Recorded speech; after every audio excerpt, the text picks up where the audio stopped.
الذي هدانا لهذا وما كنا لنهتدي لولا ان هدانا اللہ، یعنی تمام تعریفیں اللہ رب العزت کے لیے ہیں جس نے ہمیں ہدایت کی راہ دکھائی، اور اگر اللہ ہمیں ہدایت کی راہ نہ دکھائے تو ہم کچھ بھی کر نہ پائیں۔ اللہم صلی علی سیدنا و مولانا محمد عدد ما فی علم اللہ صلاۃ دائمۃ بدوام ملک اللہ۔ السلام علیکم ورحمۃ اللہ وبرکاتہ۔ سورہ فتح میں اللہ تبارک و تعالی ارشاد فرماتا ہے محمد رسول اللہ صلی اللہ علیہ وآلہ وسلم، یعنی محمد صلی اللہ علیہ وآلہ وسلم اللہ کے رسول ہیں، والذین معہ، اور ان کے ساتھ والے۔ یہ جو ساتھ والوں کا ذکر ہے یہ ذکر صحابہ کرام علیہم الرضوان ہے، اور جناب یہ ساتھ والے کون ہیں؟ اشداء علی الکفار، یہ کفار پہ سخت ہیں، رحماء بینہم، اور آپس میں نرم ہیں۔ سبحان اللہ، یعنی کمال خوبو رکھنے والے ہیں یہ۔ اور آج ہم جن کا ذکر کر رہے ہیں، آپ کی کنیت ابو حفص ہے، آپ کا لقب فاروق اعظم ہے، اور آپ وہ ہیں کہ صاحب بصیرت حکمران ہیں۔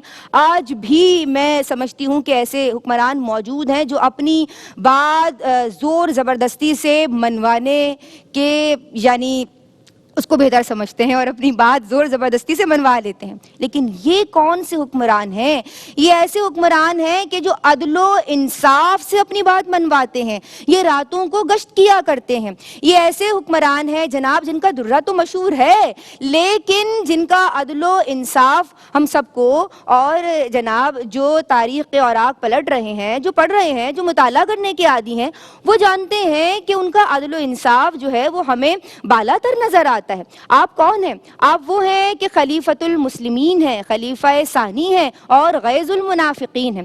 آج ہم آپ کا ذکر کر رہے ہیں، اس قطعے کے ساتھ اپنا ٹریبیوٹ پیش کروں گی اور پھر بات کو آگے بڑھاؤں گی۔ ہر کشتی پہ پتوار کو رشک آتا ہے، ہر کشتی پہ پتوار کو رشک آتا ہے، اور دروازوں پہ دیوار کو رشک آتا ہے۔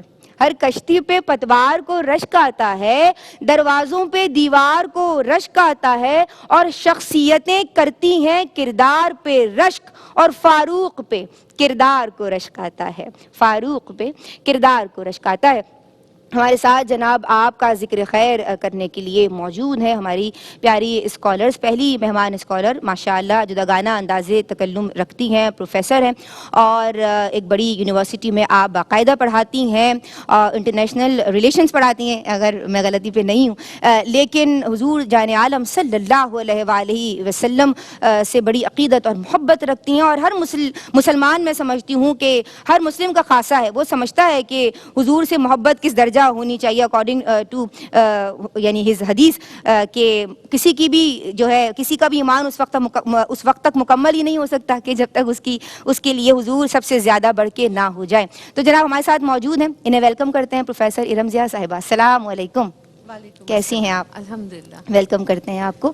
ہماری آج کی جو دوسری مہمان اسکالر ہیں، ماشاءاللہ آپ بھی استاذہ ہیں، عالمہ ہیں، اور ماشاءاللہ ایک اسلامک یونیورسٹی میں پڑھاتی ہیں، اور بڑی خوبی کے ساتھ پڑھاتی ہیں، نوجوان نسل آپ پہ ناز کرتی ہے۔ عالمہ صفا فاطمہ، السلام علیکم۔ وعلیکم السلام ورحمۃ اللہ۔ کیسی ہیں آپ؟ اللہ کا بڑا کرم۔ ویلکم کرتے ہیں آپ بہت کو۔ شکریہ۔ ایک ایسی آواز کہ ہم سب آپ کے لیے دعا گو رہتے ہیں، اور عالم اسلام کا یہ ممتاز اور ممیز نام کہ جنہیں ہم سب سننا چاہتے ہیں، اور اتنی منفرد آواز ہے ماشاءاللہ آپ کی کہ آپ ہزاروں میں سنیں آپ پہچان لیں گے، الگ جداگانہ تشخص رکھتی ہیں۔ ہم سب انہیں بہت پسند کرتے ہیں، اور میں ان کے لیے بہت دعائیں کرتی ہوں، میری قلبی وابستگی بہت زیادہ ہے ان سے۔ انہیں سلام عرض کرتے ہیں، انہیں ویلکم کرتے ہیں، محترمہ سحر اعظم، السلام علیکم۔ کیسی ہیں آپ؟ اللہ آپ کو سلامت رکھے، اور حمدیہ کلام سے آغاز کریں گے۔ بے نواؤں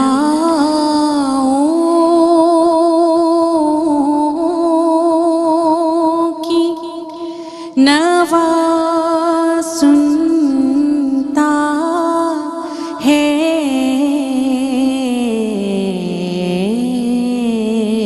یہ جگہ آپ سب سے منفرد لگاتی ہو، یہ والی ہے والی، سبحان اللہ سبحان اللہ۔ التجا سب کی خدا